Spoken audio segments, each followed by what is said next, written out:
उत्तराधयन सूत्र श्रवण से होता है उद्धार, अंतिम वीर देशनाथन, अंतिम वीर देशनाथन। मोह ममत्व के हटे आवरण, मिटे तिमिर अज्ञान, अंतिम वीर देशनाथन, अंतिम वीर देशनाथन। 14 पूर्वी सार यही है, भव सिंधु पतवार यही है। 14 पूर्वी सार यही है, भव सिंधु पतवार यही है। मोक्ष मार्ग आधार यही है, मुक्ति रमाहितकार यही है। मोक्ष मार्ग आधार यही है, मुक्ति रमाहितकार यही है। सुख दुख भव भय रोग शोक का, सुख दुख भय भव रोग शोक का होता है अवसान, अंतिम वीर देशनाथन, अंतिम वीर देशनाथन। उत्तराधयन सूत्र श्रवण से होता है उत्थान, अंतिम वीर देशनाथन, अंतिम वीर देशनाथन।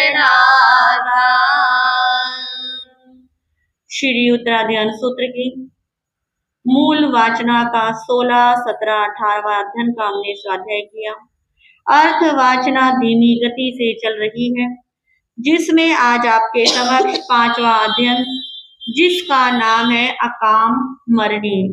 अकाम मरणीय इस अध्ययन में प्रभु ने फरमाया है कि जिस प्रकार जन्म का महत्व है, जन्म एक महोत्सव के रूप में मनाया जाता है, उसी प्रकार मृत्यु को भी एक महोत्सव बनाओ।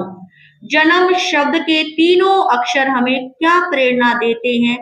जो कहता है जब जन्म हुआ तो जन्मदिन मनाया गया, जन्मदिन माना गया। और बीच वाला अक्षर नौ क्या कहता है कि जिंदगी भर हमारी आंखों के सामने कोई ना कोई नाटक क्या होता रहता है, चलता रहता है। जो भी हम देखते हैं करते हैं, ये भी क्या है? नाटक है। कुछ नाटक टीवी पे चलते हैं, मोबाइल पे चलते हैं, और कुछ नाटक हम अपनी आंखों के सामने देखते हैं। और तीसरा शब्द है मैं कहता है मृत्यु यानी के महोत्सव। प्रभु ने कहा कि जन्म जब हुआ, नाटकों को देखते हुए मृत्यु को एक महोत्सव के रूप में लेकर जाओ। जब तक मृत्यु महोत्सव नहीं बनेगी, तब तक संसार परिभ्रमण चलता रहेगा। तो वो मृत्यु महोत्सव कैसे बनती है, वो प्रभु ने इसमें बताया है। जैसे कि प्रभु ने कहा कि मरण 2 प्रकार का होता है। एक होता है सकाम मरण और एक होता है अकाम मरण। एक मरण होता है ज्ञानियों का मरण और एक मरण होता है अज्ञानियों का मरण। एक होता है बाल मरण और एक होता है पंडित मरण। तो इस प्रकार प्रभु ने इन दोनों मरणों के बारे में बताया है। सबसे पहला है अकाम मरणीय, जो कि इस अध्ययन के नाम से पता लगता है। तो प्रभु ने क्या कहा? अकाम मरण यानी कि ऐसा मरण जो अनिच्छा से हो। हम मृत्यु को प्राप्त होना नहीं चाहते और मृत्यु आ गई है, और इस मरण को क्या कहते हैं? अकाम मरण। कि अभी और रहना है, लंबे समय तक रहने की इच्छा, आसक्ति भाव को खत्म नहीं करना। मैं तो अमर होऊंगा जब इतना समय, इतना धन आ जाएगा, इतनी प्रॉपर्टी आ जाएगी, फिर भगवान हमें क्या कर लेना, उठा लेना। बहुत सारे लोग कहते हैं कि तब तक तो कुछ नहीं, जब ये काम हो जाए उसके बाद जो मर्जी होता रहे। तो प्रभु ने कहा कि यहाँ पर आपने अपनी अभी जाने की इच्छा नहीं रखी है कि अभी हमें क्या करना है, संसार में रहना है। जो अज्ञानियों का अकाम मरण होता है, प्रभु कहते हैं ये दुखदाई होता है, ये व्यक्ति को पीड़ा देता है, बेचैनी देता है, दर्द पैदा करता है।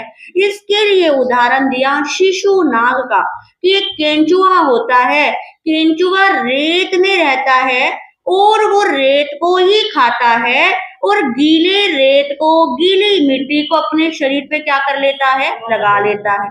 और जब वो गीला रेत सूख जाता है तो सूखी चीज क्या हो जाती है, टाइट हो जाती है। और जब वो मिट्टी रेत सूख जाता है, जब वो टाइट हो जाता है, तो उस केंचुए को क्या होती है, पीड़ा होती है, दर्द होता है, बेचैनी हो जाती है। पहले तो खुद क्या करता है, अपने आप लगाता है शरीर पे।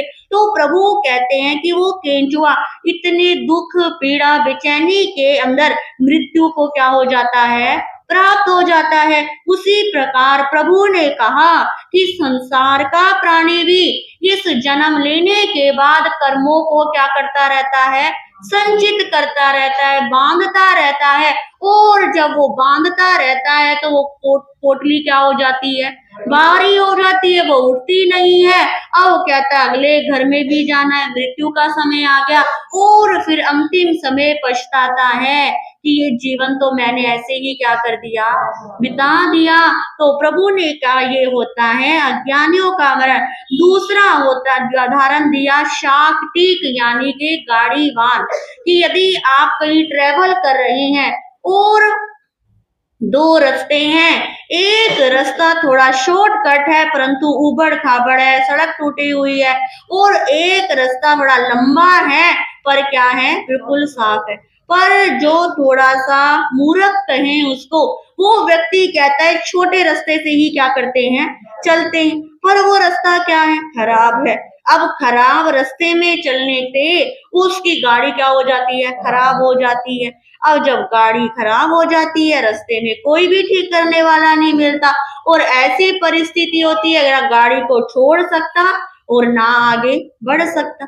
तो प्रभु कहते हैं वो गाड़ी वाला उस समय क्या करता है, पछताता है कि अच्छा होता मैं लंबे रास्ते से ही क्या हो जाता, चला जाता।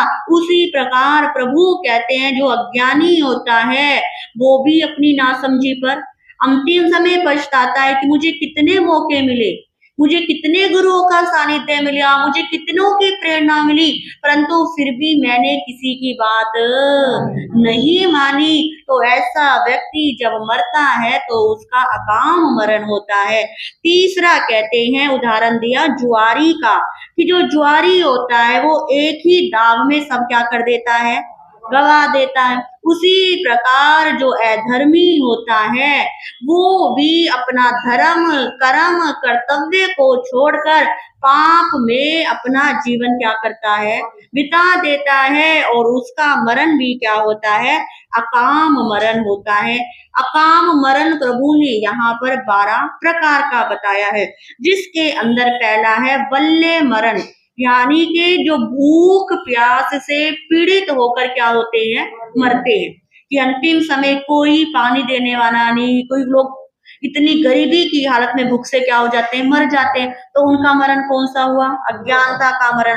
दूसरा कहते हैं वशती मरण, यानी कि इंद्रियों के वशीभूत होकर जो अपने प्राणों को क्या कर देते हैं, गवा देते हैं। इसमें आपने बहुत उदाहरण आते हैं हमारे शास्त्रों में, कि जैसे एक मृग होता है वो शिकारी के शोर में आसक्त होकर शिकारी उसको तीर लगा देता है और मर जाता है। एक पतंगा होता है वो दीपक की रोशनी से आसक्त हो जाता है और मृत्यु को प्राप्त हो जाता है। और जो मछली होती है वो मांस के आसक्ति में आकर अपना प्राण क्या कर देती है, त्याग देती है। उसी प्रकार जो नाग होता है वो नाग दमनी नामक एक जड़ी बूटी आती है, उसकी स्मेल से इतना आसक्त हो जाता है कि जैसे ही वो सूंघता है वो अंदर जाती है और मृत्यु को क्या हो जाता है, प्राप्त हो जाता है। तीसरा कहते हैं अंत्य शल्य मरण।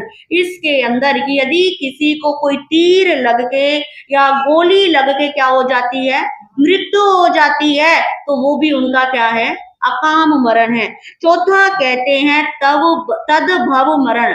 इसके अंदर कहते हैं कि यदि कोई मनुष्य से मनुष्य बनता है और त्रियंच से त्रियंच बनता है तो भी उसका क्या है, अकाम मरण है। जो देवता होते हैं और नारकी जीव होते हैं, इनका तद्भव मरण नहीं होता। और जो मनुष्य होता है वो लगातार 7 से 8 बार ही क्या कर सकता है, मनुष्य जन्म ले सकता है। नहीं तो पता नहीं हमने तब कब से हमारे जन्म की परंपरा चल रही है और कितने हमारे कभी इस भव में, कभी उस भव में, कभी ऐसे करते करते कितने जन्म को हमने क्या कर दिया, बिता दिया। और जो 6 काया के जीव होते हैं, पृथ्वी काय, अप काय, उनका भी क्या होता है, तद्भव मरण, कि पृथ्वी काय के जीव वापिस पृथ्वी बन जाते हैं, अप काय के वापिस पानी पैदा हो जाते हैं।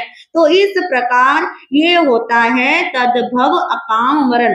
अगला बताया 5वां गिरी मरण, कि पर्वत के ऊपर कहते हैं लोग ऊंची हाइट पे पहुंच गए, दुनिया से दुखी होके, डिप्रेशन में आके या ब्रेकअप होके वहां पर क्या लगा दी, छलांग लगा दी, तो वहीं पर क्या हो गया उनका अकाम मरण।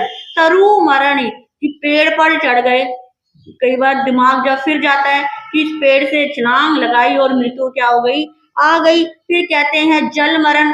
कुछ लोग दुनिया से इतने दुखी हो जाते हैं, जल में मर के अपनी नाक को और मुंह को दबोच लेते हैं और मृत्यु को क्या हो जाते हैं, प्राप्त हो जाते हैं। फिर कहते हैं ज्वलन मरण, कि अग्नि में, कई बार होता है ना कि आप देखते हैं कि अग्नि में जलकर मर गए, कहीं आग लग गई, इतने व्यक्ति मर गए। किसी ने पहले के बहुत पहले में बहू बेटियों को आग लगा लगा कर मार देते थे। तो जो आग लग के मरते हैं उनका भी अकाम मरण होता है। फिर 9वां कहते हैं विष भक्षण मरण। इसके अंदर किसी को जहर देके, किसी ने जहर दे दिया या व्यक्ति ने स्वयं भी खा लिया जहर, तो भी उसका क्या होता है, अकाम मरण होता है। फिर 10वां होता है शस्त्र पाटन मरण। इसके अंदर कहते हैं किसी ने तलवार मार दी, चक्कू मार दिया, जैसे जो लोग चोर डकैत होते हैं ये सब एक दूसरे को क्या करते हैं, ऐसे मारते हैं, तो इनका मरण भी अकाम मरण होता है। फिर कहते हैं 11वां विहासन मरण, कि फांसी लगाकर जो क्या करते हैं, मरते हैं। फिर 12वां है गृध्र यट्टे मरण, कि रोग से पीड़ित होकर, कि ऐसा रोग हो गया कि वो क्या नहीं हो रहा, ठीक ही नहीं हो रहा। उस व्यक्ति की इतनी इच्छाएं हैं कि मुझे भगवान ठीक कर दे, मुझे इतना कमाना है, परिवार के लिए करना है, बेटे के लिए करना है, पर रोग ठीक नहीं होता, मृत्यु क्या हो जाती है, आ जाती है। तो प्रभु कहते हैं ये होता है अकाम मरण। तो यानी कि जो व्यक्ति अनिच्छा से मरते, अब तो मन में प्रश्न आ सकता है कि जो फांसी लगने वाला है वो तो अपनी इच्छा से क्या लगा रहा है, फांसी लगा रहा है, परंतु वो किसी ना किसी कारणवश क्या लगा रहा है, फांसी लगा रहा है। उसकी कोई इच्छा पूरी नहीं होती इसलिए उसने क्या लगा ली, फांसी लगा ली। जिसके सब मन के अनुकूल चलता रहे वो कभी भी मरने के क्या नहीं रखता, भाव नहीं रखता। इसके साथ दूसरा मरण होता है जिसका नाम है सकाम मरण। सकाम मरण यानी कि मृत्यु का क्या करना, स्वागत करना, मृत्यु की प्रतीक्षा करना, स्व इच्छा से अपने प्राणों का क्या करना, त्याग करना। हम जिसे अपनी भाषा में कह सकते हैं संधारा। पर संधारा ये मत समझना कि डॉक्टरों ने क्या दे दिया, जवाब दे दिया कि घर पे ले जाओ, 1-2 घंटे के मेहमान है और क्या नहीं है, कोई होश नहीं है, और ठाके किसी महाराज जी को बुलाया या फोन पे पचकान कराया, लो महाराज जी इनका क्या करा दो, संथारा करा दो।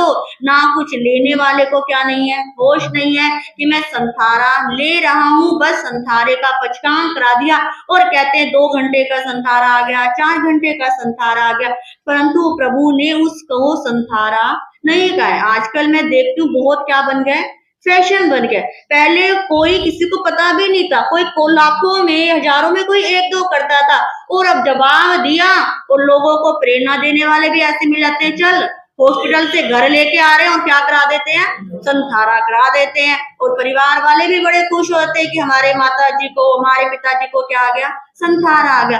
पर ये रियल में संसारा नहीं है। संसारा रियल में होता है अपनी इच्छा से। जैसे अभी चतुर्मास प्रारंभ में वीर अपार्टमेंट में जो माता जी ने क्या लिया था, संतारा की 9 दिन पहले उपवास, फिर 9वें दिन उसके ऊपर 6 दिन क्या चला, संतारा चला। इसे कहते हैं रियल में संतारा।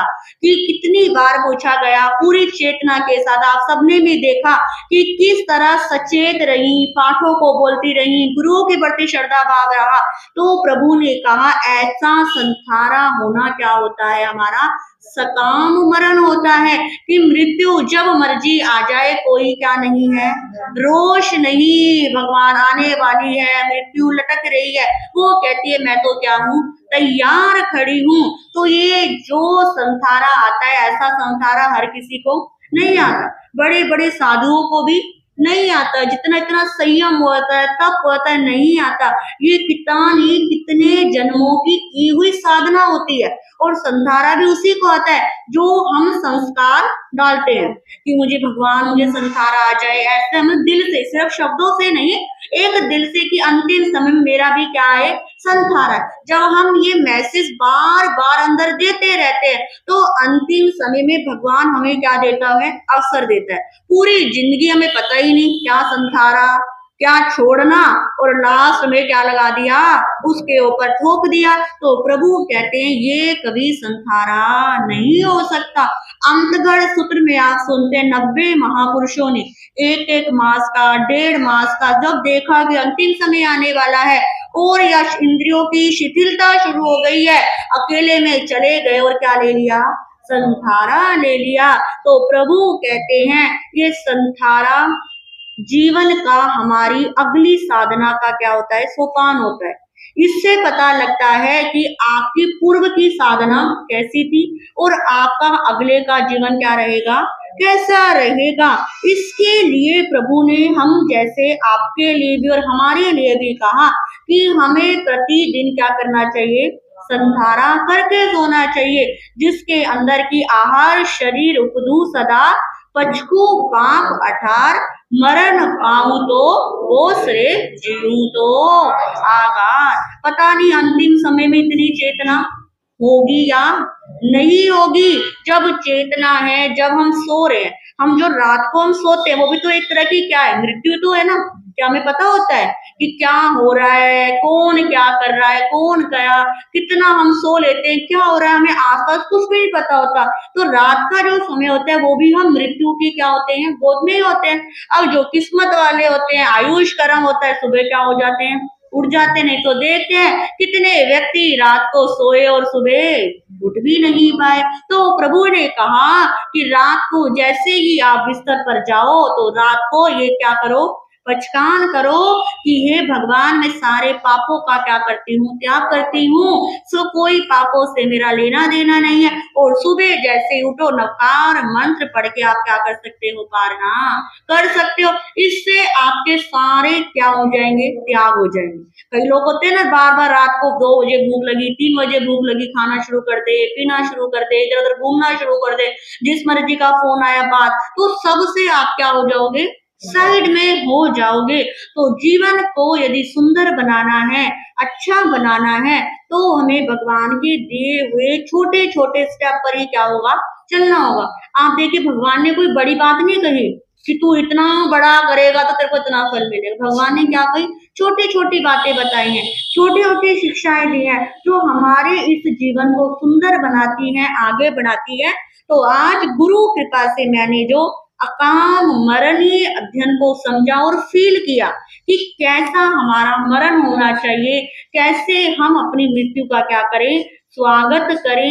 ये स्वागत हम तभी कर सकते हैं जब हमारा चिंतन होगा, जब जितने हम धर्म से जुड़े हुए होंगे, जितने तत्वों की हमें क्या होगी, जानकारी होगी, उतना हमारी आसक्ति क्या हो जाएगी, कम हो जाएगी। आसक्ति तो 100 मन की है और इच्छा करो संसारे की तो ऐसा भी नहीं हो सकता। तो धीरे धीरे अपनी आसक्ति को, अटैचमेंट को, आपके भीतर जहां जहां पर भी जुड़ाव है उस गांठ को थोड़ा थोड़ा ढीला करने का क्या करो, प्रयास करो, तभी ये जीवन भी सफल होगा, अगला जन्म भी सफल होगा। इन्हीं शब्दों के साथ मैं अपने विषय को विराम देती हूँ। बोलिए भगवान महावीर स्वामी की जय, संसार के सभी महापुरुषों की जय। 19, 20 और 21 तारीख का मैंने कल भी बताया था क्या है, तेला है। तो जिसकी जैसी सामर्थ्य हो करने का भाव रखें। 22 तारीख को हम मनाएंगे प्रभु महावीर का निर्वाण कल्याणक महोत्सव व गौतम स्वामी जी का केवल ज्ञान महोत्सव। तो सभी को आना है, खुद भी आना है और दूसरों को भी लेकर आना है। 22 को बनेगा। दिवाली है 20 की, 20 की जो रात को पूजा होती है, साधना होती है, वो 20 की है। जो 21 तारीख को जो आप कुछ भी अमावस वाला काम होता है वो 21 को है। और क्योंकि 21 को जो शाम को 5:55 पे लगेगी एकम, ठीक है, इसीलिए अगले दिन क्या मनाई जाएगी, एकम मनाई जाएगी। एकम पर ही 12 बजे के बाद निर्माण हुआ था, तो इस तरह मनाया जाता है। बोलिए भगवान महावीर स्वामी की। नमो ओरियंतानम, नमो सिद्धानम, नमो आयरियानम, नमो वच्छायानम, नमो लोहे सब साहुनम, ऐसो पंच नमोकारो सब पावपनासनो मंगलानंजे सबदे सिंह बड़गम हवै मंगलम। ओम नमो नानस, ओम नमो दंसनस, ओम नमो चरितस, ओम नमो तपस।